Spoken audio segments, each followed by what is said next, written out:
All right, so the new St. Croix digital board is in and installed, and we are ready to set the programming.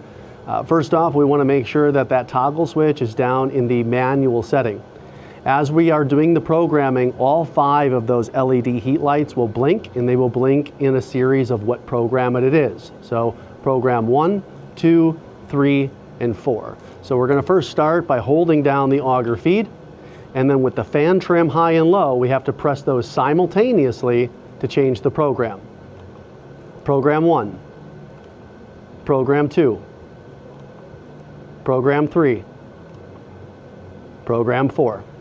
If we press it again, it resets back to program 1. So important to follow your owner's manual as well as the instructional sheet that comes with this control board to make sure you're setting it for the correct program based on your unit.